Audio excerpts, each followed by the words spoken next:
All right, let's talk kind of so far this year, we'll call it, with the Giro being sort of the cap on that. What have you kind of learned? You were off the bike for 3 years. Now you've been back. You've done a Grand Tour. You know, where you at? What have you learned about, you know, Lance? We'll call it Lance 3.0. Well, I've learned that that it's still a hard sport. Or I've been reminded of that, I should say. You know, I don't think that the sport itself, for me, has changed much. I mean, you see a lot of the same faces. There are some new faces. Training's very similar. Tactics are obviously similar. You know, perhaps the way I'm viewed in the peloton is different than before. I think for whatever reason, I think people feel like I'm more accessible now in the bunch, which is funny. Not funny, but interesting. So you would disagree with, you don't feel like there's any change there? Sorry to interrupt.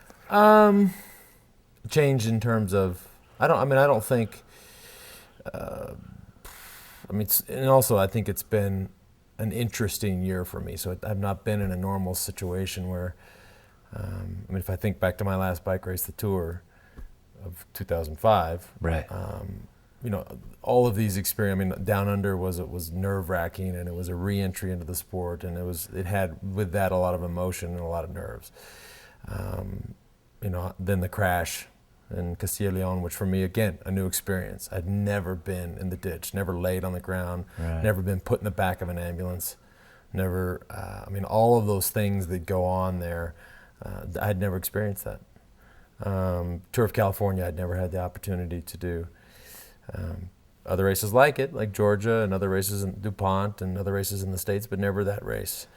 Never been in a team where you have such strong guys right. that can win races like Levi or like Alberto or anybody else. So you're literally a domestique. Never had that opportunity. Yeah. So it's been a year of firsts for me. The Giro, a first. Yeah. Never did it. Never even thought about doing it. Right. And so it's been eye-opening, but it's been good. I think we're where we need to be. Okay. So the takeaway from the Giro is, you know, besides maybe all the stuff with the Milan stage and that aside, you felt like you left there in a good place and where you want to be, considering where you had to come from. Yeah, it was the best 3-week training camp we could do. Okay. The question everybody wants, you know, the repeated question over and over again is how is Astana going to sort of parcel out the pie at the Tour? And I'll just ask you simply that. How is this thing going to shake out? I mean, you have, you know, you go and look at unibet.com and Alberto is 2-1 and you're next at 5-1, you know, and that's interesting circumstance to have the two favorites on the same team. How are you guys going to sort this out? I don't, it's interesting because I've been, and I've struggled with this all year, especially with regards to the media, quite frankly. How do you get, you spend 4 years out of the sport, come back in, and then all of a sudden you're a 5-1 favorite to win the Tour? That's just at almost 38 years old. Against a guy who's the best stage racer in the world. I mean, we have to observe that and respect that. Right. To answer your question, I think that the race, and it's a cheap answer perhaps to some, but the race will sort that out. Let's not forget the Tour starts with a demanding, not a demanding prologue, a demanding time trial. Sure. 15 kilometers in Monte Carlo, 7 of it are uphill, very technical. You'll already see a selection there. Right. You know, maybe not amongst the favorites, a huge selection, but there will be between the first 20, you'll see a big selection. So we'll start to get an idea of one's form. You know, team time trial, internally in the team, you see who's good. I mean, sure. Like it or not, you see who's got the legs and you see who doesn't. And then we wait until Argolis, you wait till after Girona, after the start in Barcelona and the first uphill finish, and I suspect that's when things get sorted out. But also, it's going to be a different tour for everyone, especially for me, for a lot of reasons. But I've never seen a tour that's so focused on the last 4 days. This tour won't be over until Saturday, before Paris. Sure. You say it's going to get sorted out on the road, but somewhere internally you have to have a feeling of how you want it to sort out. I mean, you're a competitive guy. You go into this. How can you? Could you sit here with a straight face and say you don't want to win? No. The 2009 Tour de France. Of course not. Okay. No, I go out every day and I ride it with the thought that I'm going to show up as fit as I can in order to win. Right. That's not a bad thing to say. Yeah. That's the way I've always raced. I think that's what people expect of me. Sure. Having said that, if I show up, train my tail off, show up ready to win and wanting to win, but not able to win, that's where you have to step back and go, you know what? I'm not the strongest guy here. I can't say, wait a minute, I want, Johan, I won the Tour 7 times. Pick me. I'm not going to do that. Sure. But for sure, I think about winning an 8th one. I'm not. Before number 6 and before number 7, I was pretty damn confident that I would win. I don't have that confidence now. It's not a bad thing, but I don't have it. I mean, I'm just being honest. Sure. I mean, but does it reach a point, and I'll get off this point, it's going to belabor it, that, you guys come out of that time trial and you're fairly close, and you go up Arcalise. Yeah, you're fairly close, and you come out of the TTT and you both have raced well. And, there comes a point when how does it sort out then? I mean, does it come up, everyone reflects back to 86 because it's the famous example of that sort of fratricide. I mean, yeah. And I don't know. I've not been in that position, obviously. Listen, it's not an ideal scenario. I mean, if we raced against a Telecom and a T-Mobile team that had that. Sure. It never worked. Right. I don't think that they had the direction that we have in a man like Johan Brunel, but I don't know. Okay. I don't want to. I think the important thing is that we all agree, and I think it's also important to note that it's not just a 2-man operation. Sure. You got Levi, who further complicates things in a good way. Everybody just has to go in and say, listen, I'm gonna do what's right by cycling. I'm gonna do what's right by the sort of the unwritten laws of cycling that say that you support the best man. And as soon as we get a glimpse of who that is, then we all have to say, okay, that's our guy. Knowing full well that it may not work out. I mean, we might, hypothetically, you could say that we support Alberto to the end, and we get to the second to last day, he has a bad day, and Carlos Sastre wins the Tour de France. Sure. That could happen too, but, follow the lead of the road and follow the lead of Johan. Okay. Let's talk about Aspen here, training here. How's it been going? Pretty good. I mean, weather aside. Weather's been iffy. But I think all of Colorado has been that way. And quite honestly, I mean, we had terrible hot weather in the Giro. So I think for a period of coming back and spending a week or two just recovering and first of all, recovering from the race, but also recovering from the trip, I've obviously got a lot going on in my life. Sure. Rainy days haven't been necessarily a problem. Top of Independence Pass yesterday at 12,000 feet with 34 degrees and hailstorm. That wasn't any good, but this is good riding here. I used the whole month of April to be here and to prepare for the Giro, and it gives you the things you need: high altitude, good long climbs, great people, great community. Levi outside mentioned sort of a shift in the philosophy a little bit. That in years past it was I think you were in Nice a lot. All the Garmin guys are over in Girona. You guys are taking a different approach and staying in the States. Is that? I mean, would you sort of concur with that? I suppose. Yeah, because of the Giro. I mean, I think. I suppose if if we didn't, if we weren't having a baby in June, you could have looked at it and said, well, let's. In that case, I would have probably, gone to St. Moritz or something for the month of June. There's a lot. My life is not it's not as simple as it was. Okay. It's not as simple as a 25-year-old kid on Garmin that says, well, I don't have a wife, I don't have a girlfriend, I don't have 4 kids, I don't have a baby coming. I mean, so I have to look at this balance of doing the Giro, recovering from the Giro. Then my 3 older kids get out of school. Sure. And then the 4th kid comes, and then we got to train, and then we have to think about all these other things. And then we got to get back over there for the Tour, so it's a balancing act. Okay. Tell me about number 4 and that experience for you. I mean, I'm sure everyone's. I don't have any of my own, but I'm sure everyone's different. Yeah, he's. Max is. he's like his mom. He's relaxed. Okay. He's quiet. Not that the other three are not relaxed, but we've all been around babies, and sometimes you get these colicky, loud babies. And Right. we got lucky.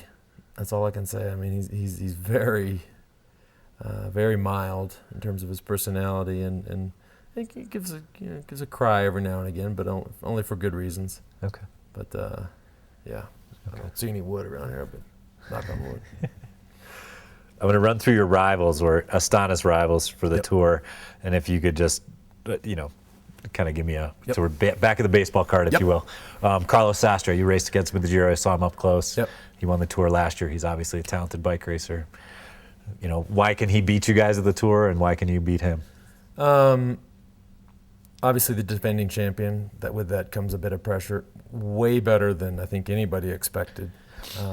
Maybe not way better, but a lot better than people expected at the Giro. Strong team. We'll suffer in the time trials, but based on what we saw in Italy, we'll be strong on the climbs. If you look at Arcolis and Ventoux, the two big mountain days, he'll be good. Arcolis, close to Spain. He'd be, I don't know that he goes in, and I say this with all due respect, I don't know that he goes in as the number one favorite, but it'd be a factor. Okay. The guy who won the Giro, Dennis Metcalf. Also doesn't go in as the number one favorite, but close. He was strong at the Giro. I mean, look at the Giro. He won one of the hardest uphill finishes. Yeah. He won the hardest time trial. And tactically, I think he brought a team that wasn't the strongest, but they raced smart. And as long as I live, I will never forget that bonus sprint on the day that DeLuca was trying to get a few seconds.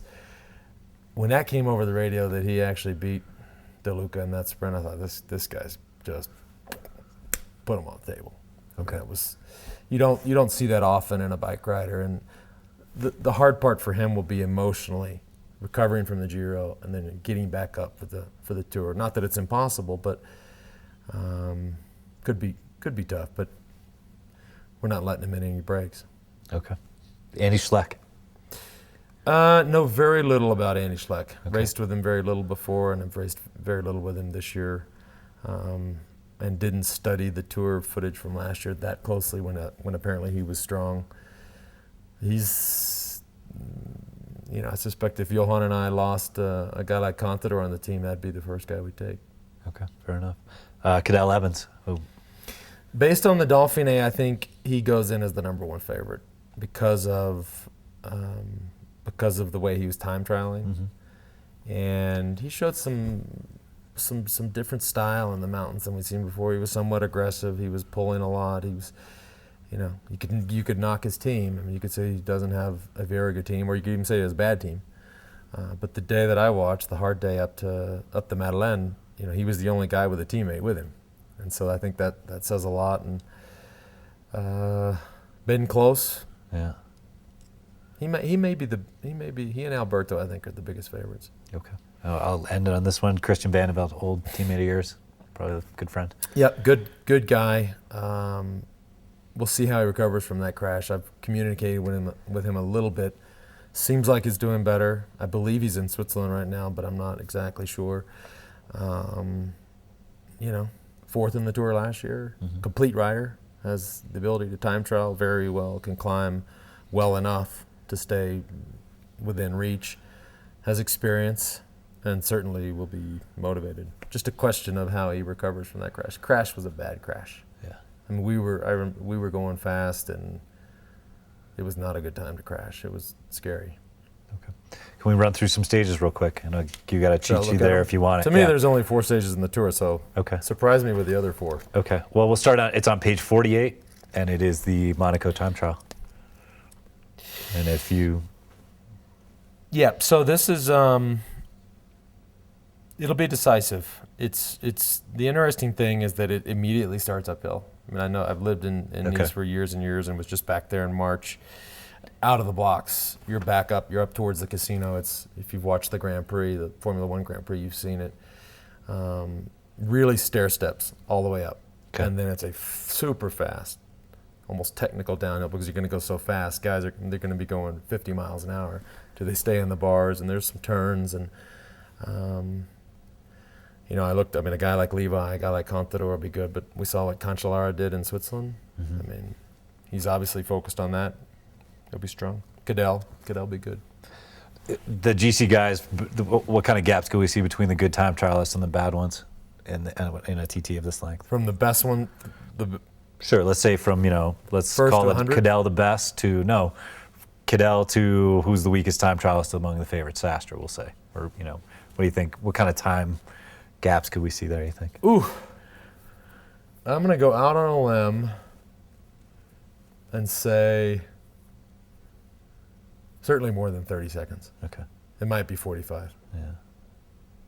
Levi said 40. We both concurred, and the Giro was decided by 41. Yeah. All right. Page 54, team time trial. Certainly in a stage your team will excel in. There's a lot of good teams. Talk about this stage. What do you think its impact will be? This is the first I've seen a lot of this stuff, so I should. That's not it doesn't look to be a flat team time trial. It looks like it's got some hills in it. That's hard for a team. The key to winning or being good in the team time trial is fluidity and consistency, and that profile doesn't give you that. So the team has to be well trained, I think, but also be communicate well and be respectful about each other. It's an interesting event because it's easy to give it a little gas and get rid of two guys, because bike riders always like to give it gas. It's the worst thing you can do. You better give less gas and pull longer. Sure. But good that it doesn't, that it totally counts for team, or I'm sorry, for individual GC. Back in the day, they had these rules where it was only 20 seconds per placing, and that day makes a big difference. If you consider that, a team like ours or a team like Garmin or a team like Columbia that can really do it, versus one of the other favorites teams without even naming names, sure. They could lose 2 minutes, and that counts for individual classification and never get it back. So you guys gotta be happy. All right, page 60 is Arcalise. Yeah, and long, 224 kilometers, probably hot, probably very hot would be my guess. Okay. I don't know it. I'm going from here to there. I'm flying to Barcelona from here, and we'll see it. Okay. A couple times. But it's the first mountain day is always decisive. Yeah. I mean, you immediately know who's a contender and who's a pretender. Historically, it's always where we did our thing in the past, so try to be as good as we can be. But I don't know it very well. I think I did it in the 98 Vuelta. I stress the word I think. Okay, fair enough. Do you suspect, it's the first big mountain stage, do you suspect this is where not only the GC overall in the race shakes out, but also where things kind of shake out with your team? Yeah. I mean, unless something were to happen with a breakaway, which probably won't happen. I don't think any of the other teams will let any of us go in a breakaway. But yeah, it'll still be. I mean, you have to think that Levi, myself, and Alberto are within 20 or 30 seconds going into that stage. Okay. Because there won't be any breaks. None of us are going for time bonuses normally. Yeah. Unless somebody gets dropped in the team time trial, which I don't think is going to happen. Yeah, I mean, listen, the press, L'Equipe and the Spanish papers being in Spain, they're gonna have an absolute field day with this. Sure. Won't be any fun for us, but fun for them. All right, you flash forward to page 78, which is, okay. Give us half a sec, Lance. We're going to change tapes. But on page 78 starts 3 days in the Alps, if you want to, the ensuing 15, 16, 17 are your Alps. Where's the overall map? I think that is on about page 82. No, 80, somewhere in there. I think it's right after the... Okay, you rolling, Brian? Mm-hmm. All right, so page 78 is stage 15, which I know. Yeah, I got it.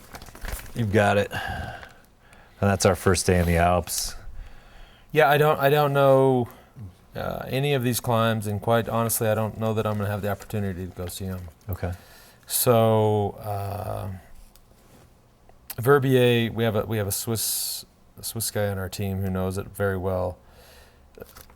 It's two things. It's an uphill finish, so it's always intense and hard. Right. This uphill finish, as far as they go, it's not Alpe d'Huez, Yeah. it's not Ventoux, it's not Sure. even what you will see at Arcalise. It's fairly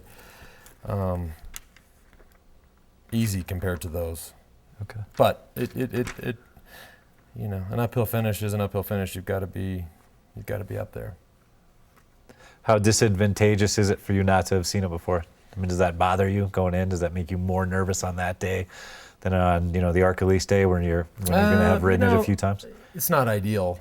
There's ways to figure some of it out. I mean, you can obviously rely on the car, and the race book will probably have kilometer by kilometer percentages, so you can rely on that.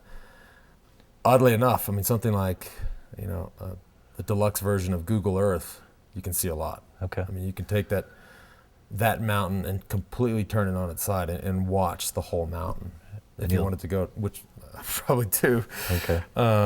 But nothing replaces going there and riding on it. I just Okay. don't. As I said earlier, I mean, life's too complicated right now. Like, I'm trying to figure out my week before the tour, and team time trial training is one of those, and I run out of days. Okay. Moving right along, stage 16, 2 big climbs, including an Oars category right off the beginning there.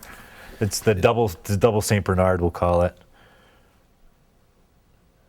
Downhill finish. That's the stage? It looks like a camel. Am I looking at the right stage, or is that just a snippet of the stage? Right there. Yeah, that's it. Yeah. Huh. Not a long stage, which makes it tricky. 160K.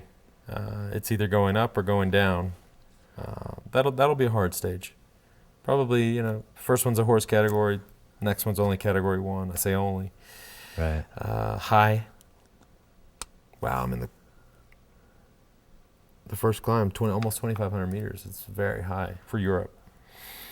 It'll be tough.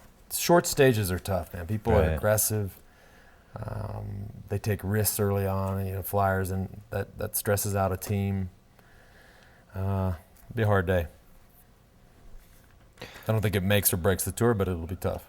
Next stage will likely make or break the tour. We'll flash forward to 17 real quick. Yep. A lot of just kind of a long day. Yep. Hard day, and I know most of these climbs. There's a new one in here. Col du Rhum is apparently very hard. Okay. This is a very traditional stage, in the sense that you always do Roseland, you always do Cézy, you go through these towns, Salange, and all these places. We know all that stuff. Colombière, we did in 2004 there, where Floyd was pulling, and there was 4 or 5 guys left, and I beat Cloden in the sprint. Got it. But the wild card there is the Col du Rhum. It's apparently very steep. So you add that in, and then you've got Colombière and the fast downhill finish. 3 days in a row there. It'll be hard. And also 169K. Look at the profile. I mean, there's no rest on a short stage. It'll be tricky. People forget to eat. In their minds, they think, I'm 2 weeks into the tour.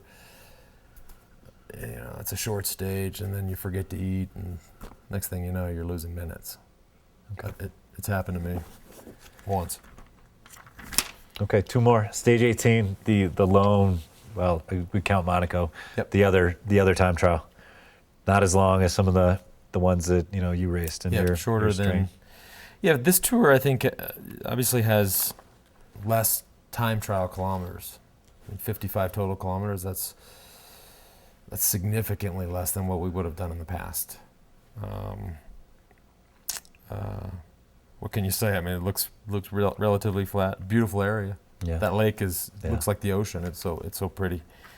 But 40K is still 40K. I mean, you can over the amongst the contenders, from the good TT guys to the not so good ones, you'll see big gaps. Okay. That deep in the tour. Yeah. Probably the second most important day. This one? Yeah. No.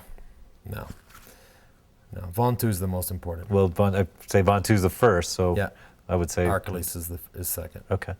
Because it's the first mountain day. It's a hard climb. Okay. That's my opinion. I mean, Fair enough. that TT, if it had more hills in it, it might be different. But you got one Category 3 climb. Okay. Watch me be completely wrong. I don't. What do I know? Well, you've got a little bit of credibility. As I tell Levi, I say, listen, buddy, I have won the Tour of Switzerland. He likes that. Last but not least, the most important day of the tour. Look at this is what makes the tour so hard. Okay. Go to stage 19. It's not something anybody thinks of. Sure. You throw in this, a pretty tough Category 2 right before downhill to the finish. Yeah. I mean, anything can happen that day. Anything can happen on the uphill, and anything can happen on the downhill. Right. Dude, I mean, that's why bike racing is complicated. You gotta pay attention. Everybody, you're done with the Alps, you're done with the time trial. Everybody's like, oh, I'll wait till Ventoux. Then they throw this in there. There's no telling what happens on a day like that. Okay. Yep, and then, the Ventoux, you can't say enough about it. It's one of the best sanctuaries in cycling. Okay. And tons of history. I have a lot of history there. Sure. I would love to have some success there, just because of my 2 second places. Right. The hardest climb in France, bar none. Give me 3 or 4 Alpe d'Huezes. Ventoux is a beast. Why? Will be hot. Yeah. Very steep in the beginning. The first 2/3 of it, very steep. So the combination of those two, the heat and the steepness, you're going slow, so you're sweating like a pig. And then when you finally break out at Chalet Renard, it's unlike, you can see the images, so you see that nothing grows there. That's only about 5,000 feet, but that's not like 5,000 feet anywhere else on Earth. There's something going on there that makes it challenging. And then at that point, number one, you can't really breathe. Number two, typically it's windy. And so, and then above it all, you have this mystique Sure. that it brings. And does this mystique include unfinished business for you? oh, for sure. Yeah. Everybody knows that. Sure. But if unfinished business in a very unforgiving theater. To win on the Ventoux, you've got to be so good. So, in a dream, would it be nice to write that situation? Yeah, but tough place.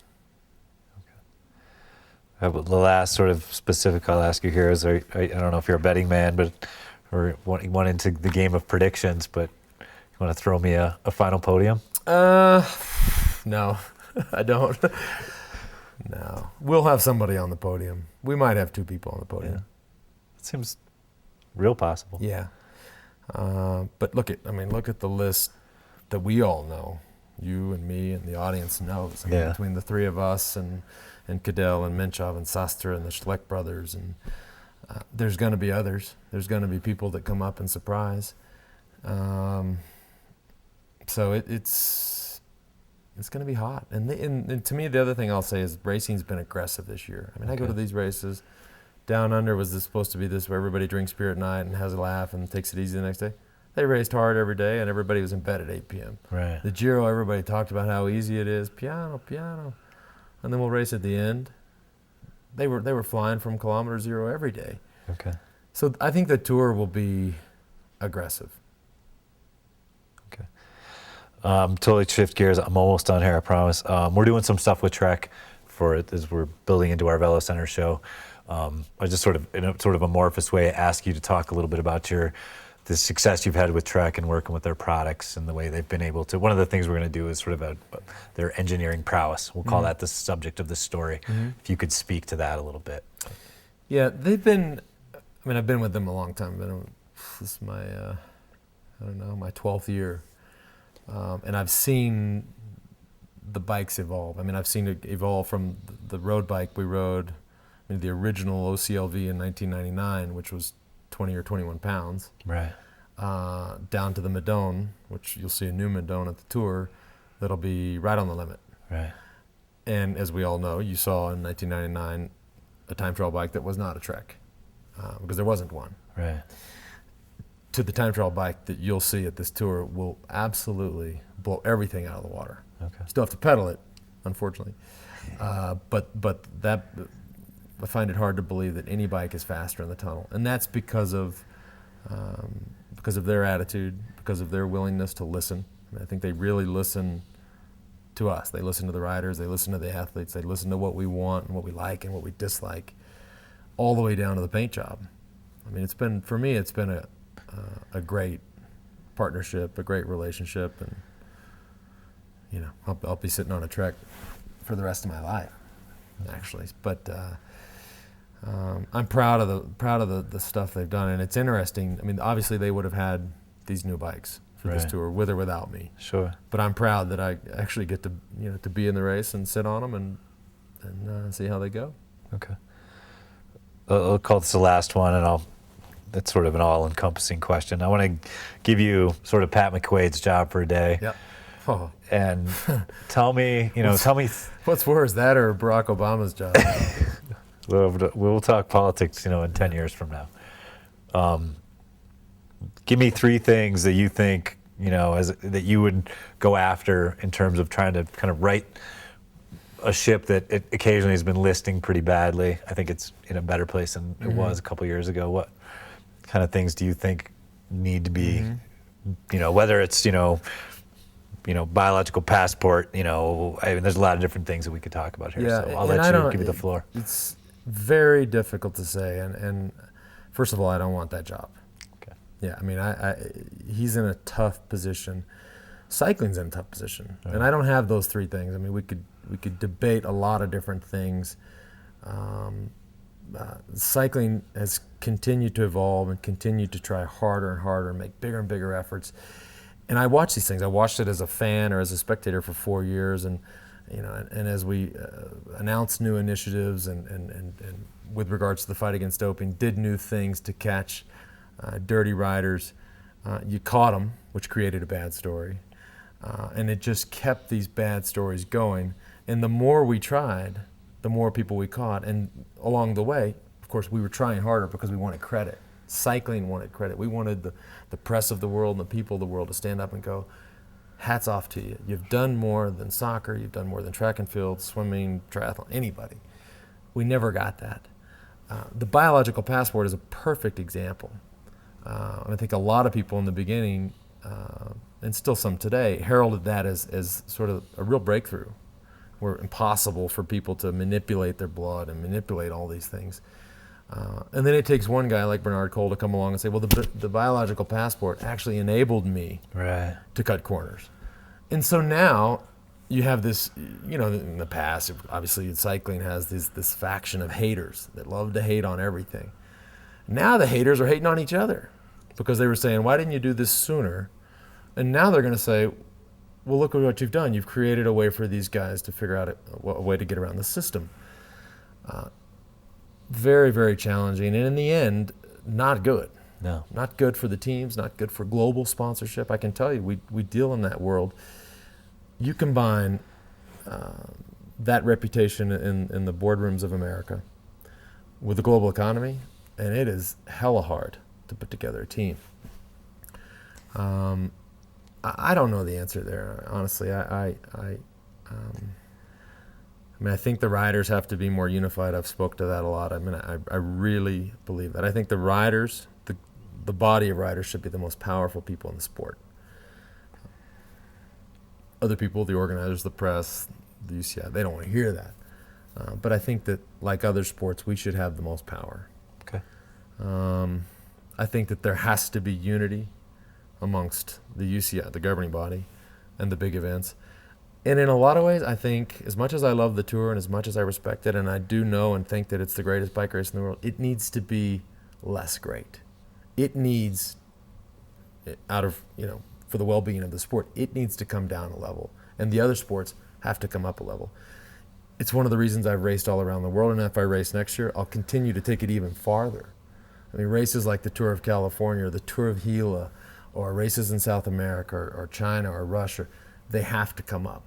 The Tour, no society will exist and be successful and thrive Right. with that type of disparity.